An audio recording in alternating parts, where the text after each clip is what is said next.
आता आपल्या आवडत्या मालिकेचे संपूर्ण भाग मालिका प्रसारित झाल्यानंतर लगेचच पाहू शकता पूर्णपणे मोफत फक्त सन नेक्स्ट वर.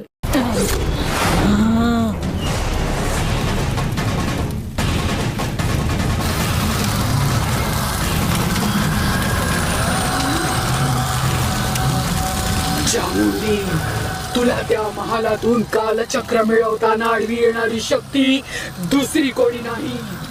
तुझ्या आधी तू बसलेल्या जागेवर बसून माझी पूजा करत असलेला तुझा गुरुच आहे. तुला कालचक्र मिळवून न देणारा, तुझ्या शोध कार्यात अडचण आणणारा, ते तुझ्या हाती लागू नये म्हणून अडथळा आणणारा तुझा तो गुरुच आहे.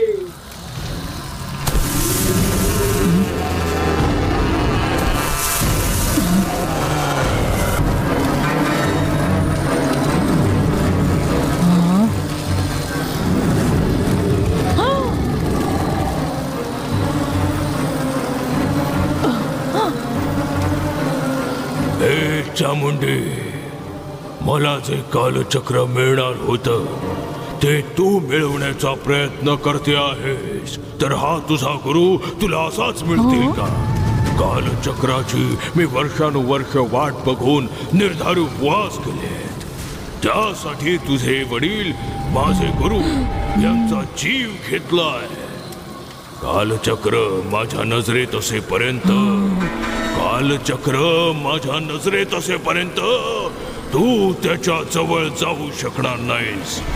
कालचक्र मिळवण्यासाठी तू बरंच काही केलं असशील, पण तुझा जीव घेऊन मी तुझ्यावर विजय मिळवला. तुला हरवून मला कालचक्र कसं मिळवायचं हे चांगलंच माहिती आहे, कळलं का? बघू तू कसं मिळवतेस ते, बघूच आपण. हे मिळवण्याचा तुझा प्रत्येक प्रयत्न अयशस्वी ठरवणार. मला धोका देऊन तू माझ्यावर विजय मिळवला असेल, पण माझ्या शापातून तुझी सुटका नाही.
हे गुफा देवी, माझ्या शापामुळे तुझी शक्ती काम नाही करणार असं गुरुदेव म्हणतोय. मला या गुरु शापातून मुक्त करण्यासाठी तूच काहीतरी मार्ग दाखव. इतकं सोपं नाहीये चामुंडी. ग्रहण कालावधीत कुंभ लग्नात जन्मलेली, बुद्धीने हुशार असणारी, पाठीच्या मणक्यावर अर्धचंद्र तीळ असणारी, आई नसलेल्या एका लहान मुलीचा तुझ्या गुरुदेवाला प्रसाद चढवून शांती पूजा केली तर तुझी गुरूंच्या शापातून मुक्तता होईल. त्यांच्यामुळे येणाऱ्या अडचणी दूर होतील. तोपर्यंत तू त्या कालचक्राचा उपभोग घेऊ शकणार नाहीस. गुरुदोषाचे निवारण न करता परत कालचक्र मिळवण्याचा प्रयत्न केलास तर तुझी टाळू फुटून मृत्यू होऊ शकतो. लगेच दोष निवारणाची तयारी कर. थांब. यमाच्या कालखंडात बाळाचा बळी द्यायचा तू मला उपाय सुचवला आहेस, पण ते बाळ कुठे मिळेल ते तू नाही सांगितलंस. पाठीच्या मणक्यावर अर्धचंद्र तीळ असणारी, बुद्धीने हुशार असणारी अशी लहान मुलगी मला कुठे मिळेल ते पण दाखवून दे.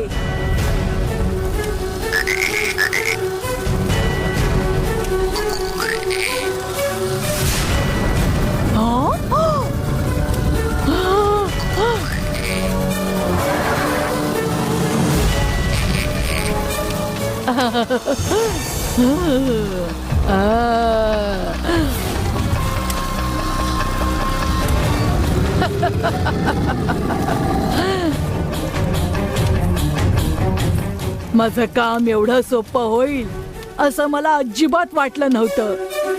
प्रसाद देण्याची योग्य वेळ अमावस्येच्या रात्री त्या देवसेनेचा माझ्या गुरूंना प्रसाद म्हणून चढवेन. जय गुफा देवी.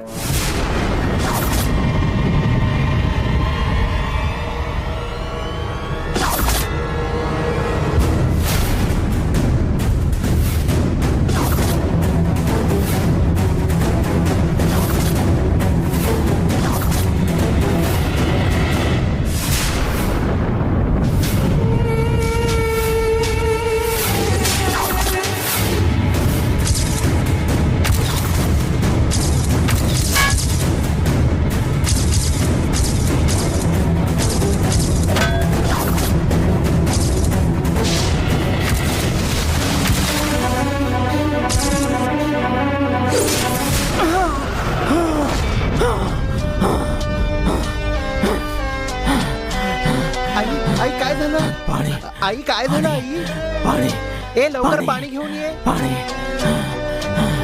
पाणी.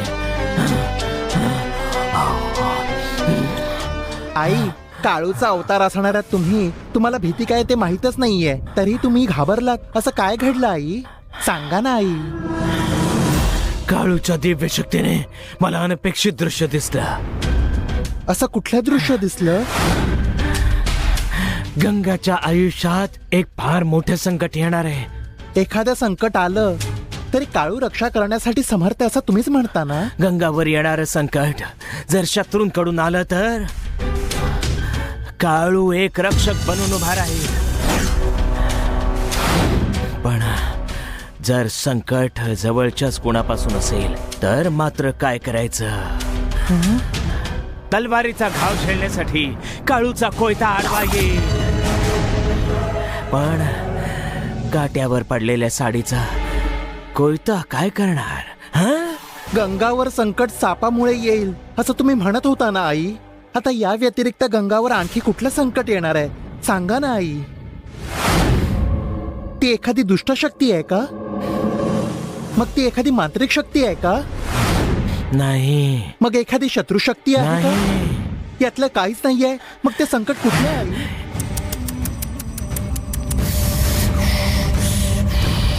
एका मुलीमुळे. गंगावर त्या घरातल्या मुलीमुळे संकट येणार आहे का? ही घरातली नाहीये, बाहेरून येणारी मुलगी आहे.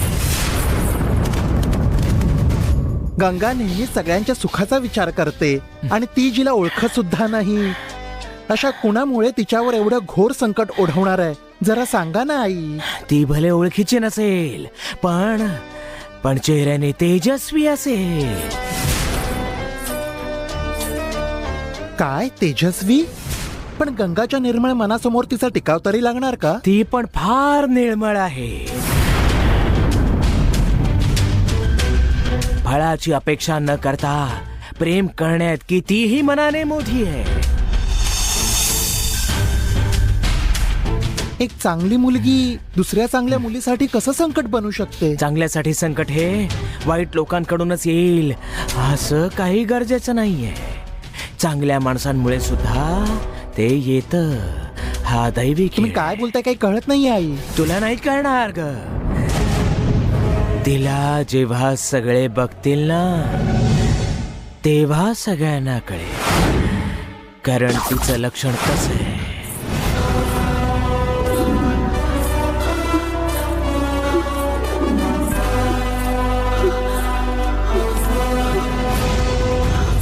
अरुण जानकीला विसरून गंगा सोबत आयुष्य काढण्यासाठी तयार झालेल्या यावेळी अरुण समोर जानकी सारखीच मुलगी येऊन उभी राहील तर त्याची मनस्थिती काय होईल? त्या बाळाची आई म्हणून गंगा त्या महालात सून बनून गेली. तिच्या आईसारख्याच बाईला त्या मुलीने पाहिलं तर गंगाची काय किंमत राहील?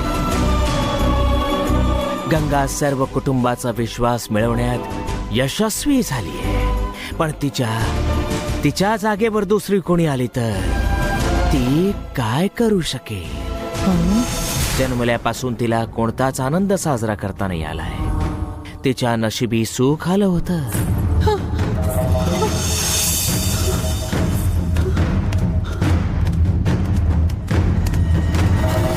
ती मुलगी गंगाशी स्पर्धा करण्यासाठी येत नाही. जानकीच्या अंगरूपात ती जन्माला आली, त्यात तिची चूक नाहीये. पण नशीब दोघांना एकमेकांसमोर उभं करणार आहे आता.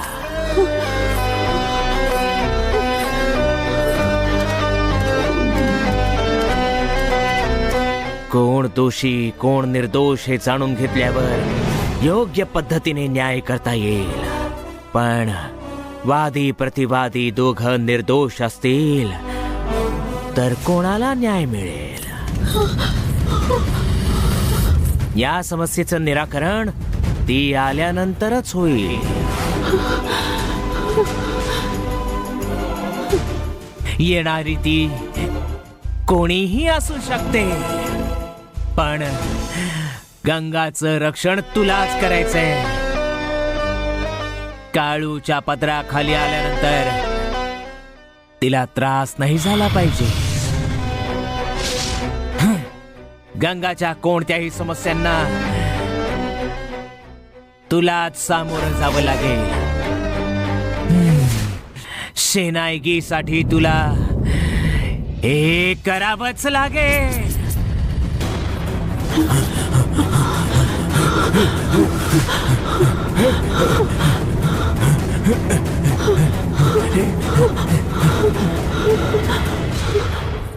काळू,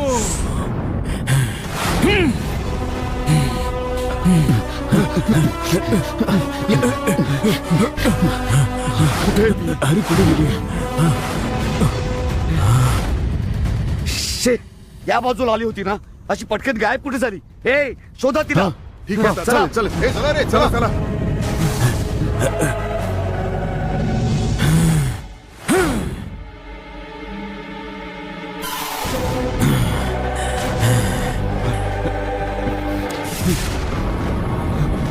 अरे या रे, इकडे या. ती कुठेच दिसत नाहीये. कुठेच सापडत नाहीये. इकडे नाहीये ती. ए, कुठे दिसत पळून नाहीये. जाणार कुठे ती? तिला गावाबाहेर जायला नाही द्यायचं, कळलं ना तुम्हाला? शोध काढा तिला. हो, चला चला हे चला हे चल रे चल.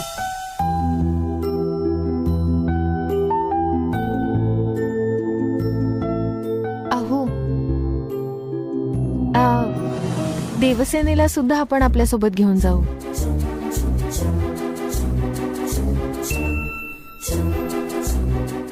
मला तुझं हेच आवडतं गंगा.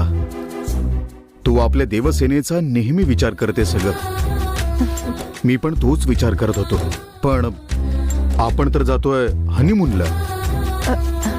त्यात काय हो, तिला एकटं सोडून कसं जायचं? देवसेनेला इथंच खेळत राहू दे ना. एका आठवड्यासाठीच तर चाललोय. तसं नाही हो. देवसेना आपल्या दोघांना सोडून कधी राहिली नाहीये ना. आपण दोघं पण तिच्यापासून लांब राहिलो तर इथे तिच्याकडे कोण लक्ष देईल माहिती नाही. म्हणून हे बघ, आपली देवसेना खूप हुशार आहे. कोणीही तिला सांभाळायची अजिबात गरज नाहीये. आता आपण दोघे जाऊन येऊया, मग नंतर तिला घेऊन जाऊ. हा, तिच्यासोबत खेळायला चामुंडीला ठेवलंय ना आपण. त्या चामुंडीवर विश्वास ठेवू नको सरू. ती काहीतरी कारस्थान करायलाच इथे आली. तिच्यामुळे देवसेनेच्या जीवाला धोका आहे. देवसेनेला पण सोबत घेऊन जा.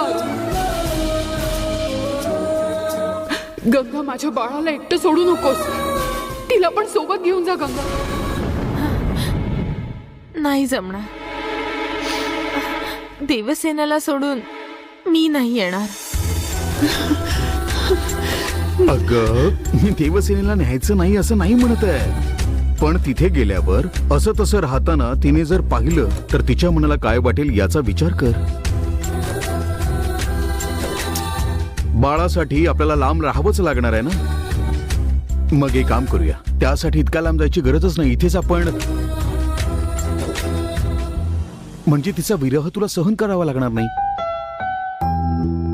माझ्यासाठी तुम्ही जेवढे महत्वाचे आहात तेवढी देवसेना पण आहे. ठीक आहे, मग आपण एक काम करू, आपण देवसेनेलाच विचारू. ती नाही म्हणाली तर विषय संपला. ती येते म्हणाली तर घेऊन जाऊ. ठीक आहे? ठीक आहे. ठीक आहे, चलिए चलिए. अगं गंगा, जाऊ नकोस गंगा.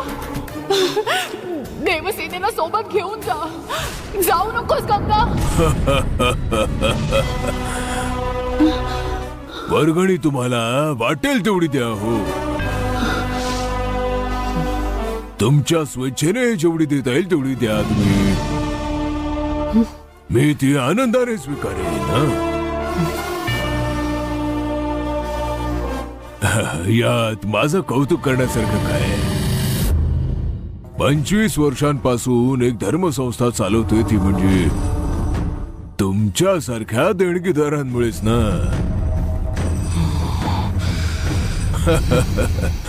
तुम्ही देणगी देण्याआधी एकदा जागा घेऊन बघून जा तरी.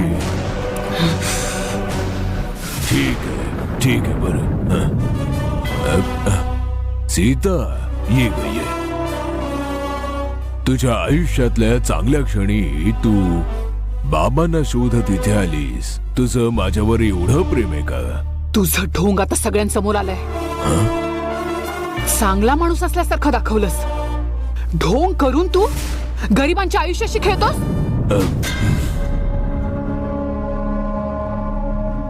तू आता खूप रागात आहेस. तुला माझ्याबद्दल काहीतरी चुकीचं सांगितलं गेलंय. कोणी कितीही सांगितलं तरी या बाबाला तू ओळखत नाहीस का? कोण बाबा? बाबा या शब्दाचा अर्थ तरी तुला माहितीये का? संशयाच्या मैलो दूर असणारा माणूस असा अर्थ आहे. तुझी तेवढी लायकीही नाहीये. तुझ्यावर ज्यांनी विश्वास ठेवला त्यांचाही विश्वासघात केलास. मी सगळ्यांसाठी चांगलंच केलंय ग. मी सगळी माहिती काढूनच आले इथे. आता तू मला फसवू शकत नाहीस. फसवण्याचं माझं वय तरी आहे का बेटा? शांतपणे माझं म्हणणं तरी काय ऐकून सांगणार घे. आहेस? त्यागाचा पुतळा बनून इतकी वर्ष कमावलेलं नाव तू खराब होऊ देणार आहेस का? सीता, का केलास असा ढोंगीपणा? दुसरा कुठलाही मार्ग नव्हता. सीता, तू जसा विचार करतेस ना, कितीही नीच माणूस असता तरी ज्यांनी त्याला वाढवलं त्यांच्यावर नसता उलटला. पण तू तेच केलंस. आत्ता कळतंय मला तुझी लायकी काय ते. बस झालं आता, थांब. या समाज कार्यात काल परवा आलेलो नाही मी. 25 वर्ष झालीत मला.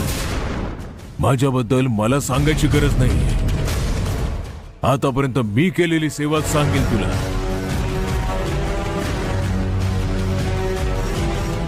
तुझ्या म्हणण्याप्रमाणे मी ढोंगी असतो तर एक दोघांना फसू शकलो असतो. अख्ख्या गावाला फसवू शकतो का ग मी? समाज कार्यासाठी आयुष्य झोकून देताना वैयक्तिक जीवन आडवं येऊ नये म्हणून मी माझं कुटुंब नाही वसवलं. माझ्या कुटुंबातली एक म्हणून वावरणारी तू दुसऱ्यांच्या बोलण्यावरून माझ्यावर संशय घेतेस.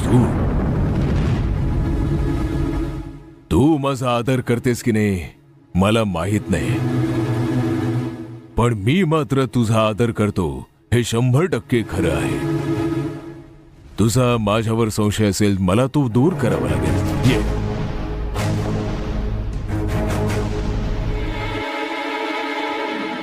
हे घे. मन द्विधा स्थितीत असताना डोकं शांत ठेवून विचार करणं गरजेचं असतं. हे घे, पी. घे, पी ग. ये अरुण, ये अरुण. बाबा, सगळं सामान नीट घेतलं ये ना? गंगा. हो काही बाबा. विसरली नाहीस हो. का एकदा ग? नीट बघून घे. सगळं घेतलं. थोडे दिवस सगळे विसरून या घराला पण विसरून अरुण सोबत आनंदाने राहा, समजलं? आता तू नवीन आयुष्य सुरू करणार आहेस.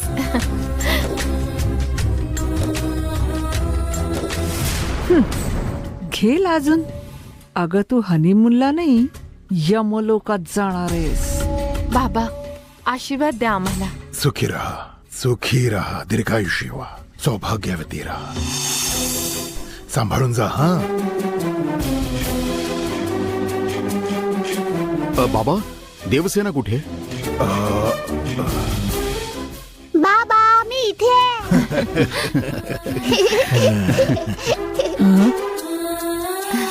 देवसेना, बाबा आणि मी केरळला जातोय. तू पण येतेस का प्लीज?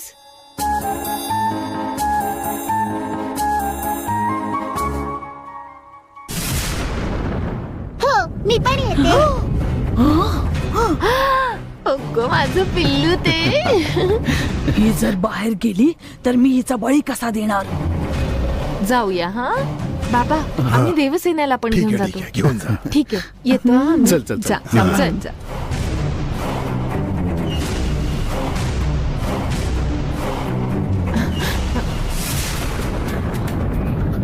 काय ग काय झालं? ओ कपडे घ्यायचे आहेत ना?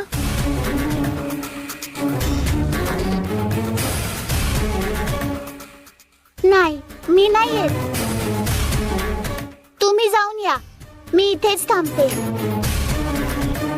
का ग काय झालं? मगाशी मला तुमच्या सोबत यावं असं वाटत होतं पण तुम्ही दोघं मस्त फिरून या ना. मला इथे पण खेळायला आवडतं. वाचले.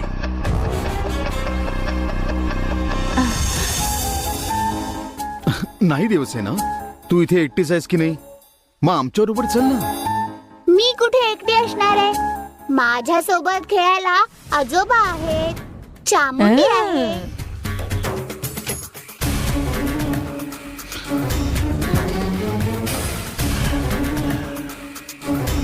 नाही नाही तू आमच्या बरोबर चल देवसेना. ये ना देवसेना. मी एक काम करते. मी जाऊन आईला विचारून येते. ती हो म्हणाली तर मी तुमच्या सोबत येते आणि काहीच नाही बोलली तर तुम्ही दोघंच जाऊन या. ती लहान आहे ग, तिला नाही कळणार काय ते. तू तिच्या सोबत जाऊन ये बघू. मी इथेच थांबतो. ठीक आहे ये. आई नक्कीच तुला यायला सांगेल. चल मग बघूया.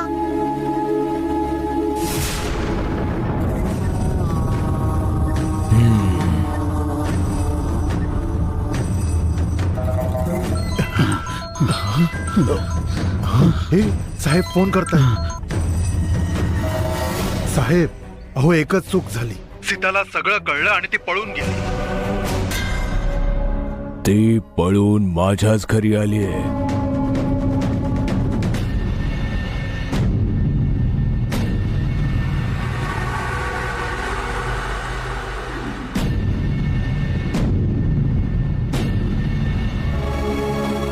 ठीक आहे साहेब. चला रे लवकर. या चला चला.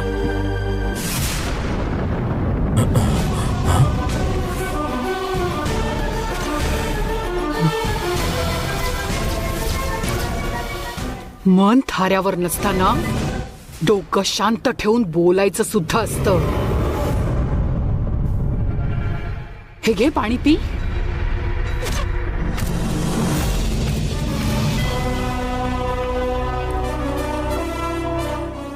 तुझं बोलणं ऐकून क्षणभर मला असं वाटलं की मी कुठेतरी चुकते. पण आता चांगलंच कळलंय की तू एक नंबरचा नालायक आहेस.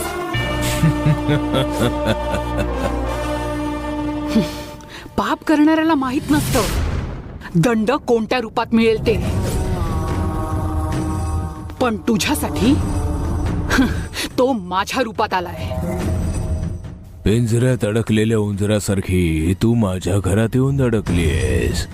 तुला वाटेल ते तू बोलून घे ग. कारण आता थोड्याच वेळात तू मरणार आहेस. जाणार आहेस थेट वर. मरणाची मला भीती वाटत नाही, पण माझा जीव जाण्याआधी तुझी लायकी काय ते दाखवूनच मरेन. सोड सोड मला. सोड मला.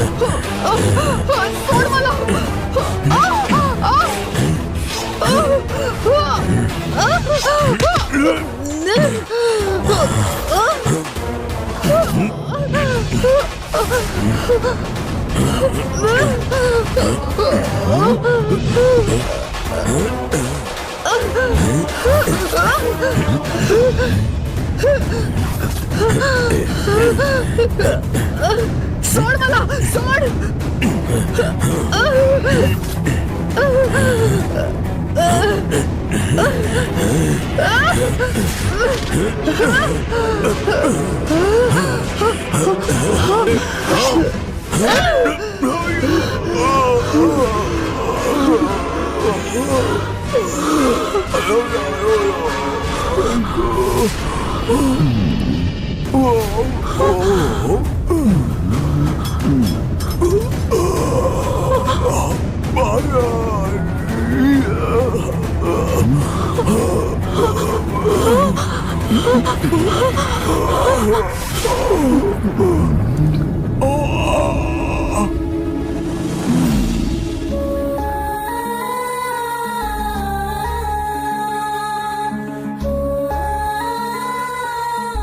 आई, गंगा आणि बाबा मला केरळला घेऊन जात आहेत. काय करू, जाऊ की नको? जा देवसेना. तू इथे राहिलीस तर ती चामुंडी नक्कीच तुला काहीतरी करेल. ती चांगली नाहीये देवसेना. तू गंगा सोबत जा देवसेना. आई काय ग, तू माझ्याशी काहीच बोलत नाहीस. मी काय करू आई? अरे देवा, मी बोलतेय हे हिला ऐकू येत नाहीये. गंगा, मी जे बोलते ते तुला तरी ऐकू येत आहे का?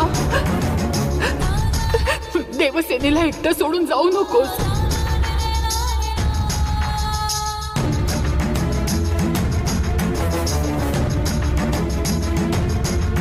देवसेना, गंगा सोबत जा बाळा.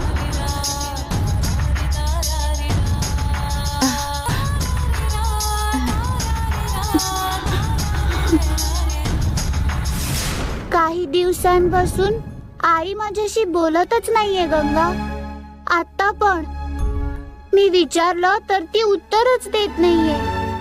म्हणून आई माझ्याशी बोलेपर्यंत मी हे घर सोडून कुठेच जाणार नाही.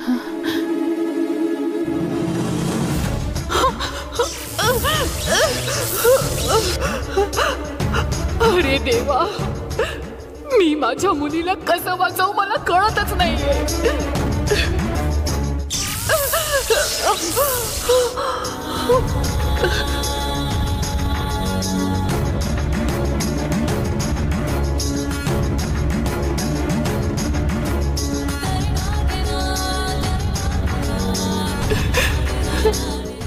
गंगा, मी जे बोलते ते तुला तरी ऐकू येत आहे का? काहीही करून देवसेनेला सोबत घेऊन जा.